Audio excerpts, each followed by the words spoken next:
Assalamualaikum warahmatullahi wabarakatuh. Shalom, salam sejahtera, Om Swastiastu, Namo Buddhaya, dan salam kebajikan. Perkenalkan, saya Orva Maritosyantoeri dengan 3 NIM terakhir 131.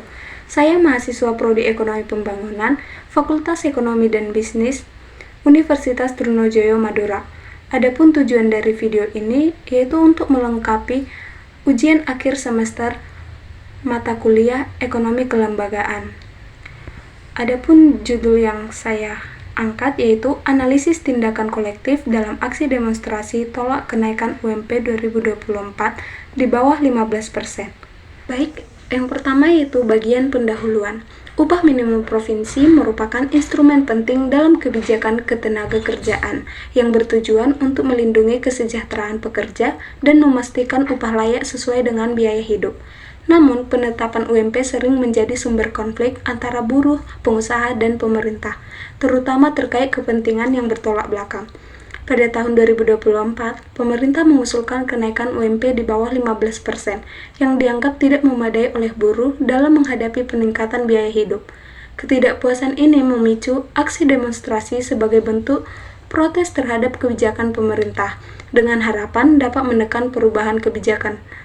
Penelitian ini bertujuan untuk menganalisis tindakan kolektif buruh dalam demonstrasi tersebut, yang mencakup faktor pendorong mobilisasi, strategi, dan taktik yang digunakan serta dampaknya terhadap kebijakan UMP.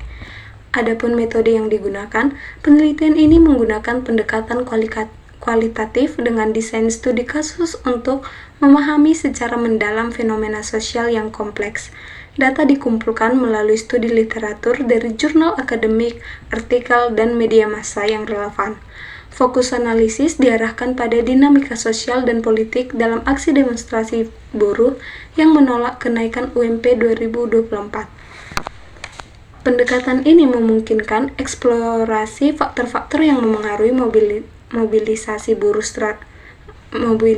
buruh, strategi yang digunakan dalam demonstrasi, dan implikasi dari aksi tersebut terhadap kebijakan publik.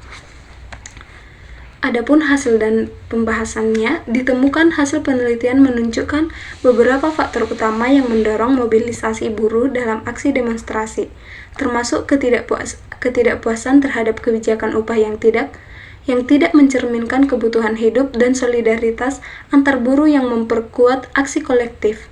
Dalam hal strategi, serikat pekerja memainkan peran penting dalam mengorganisir aksi mulai dari penyusunan rencana hingga penyampaian tuntutan melalui spanduk orasi dan pemanfaatan media sosial.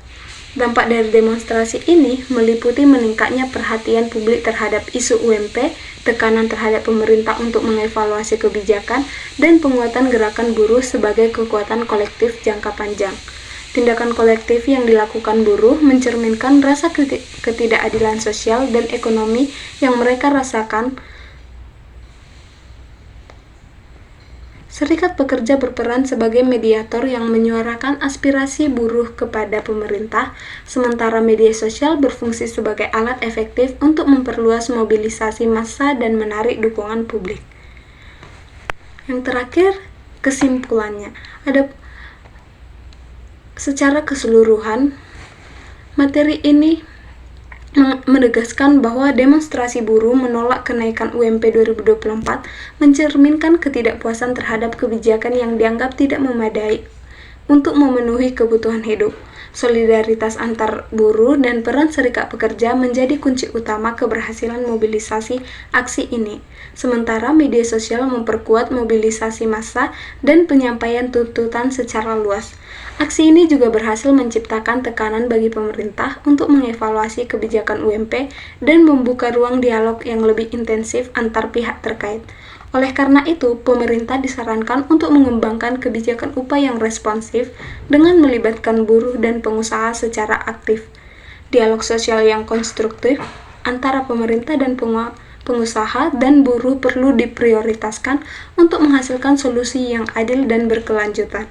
Selain itu, kapasitas serikat pekerja dalam advokasi dan negosiasi perlu diperkuat. Sementara, metode penentuan UMP harus mempertimbangkan inflasi, biaya hidup real, dan produktivitas guna menciptakan kebijakan yang lebih inklusif dan berkeadilan. Sekian pemaparan materi dari saya. Untuk kurang lebihnya, mohon maaf. Bye-bye.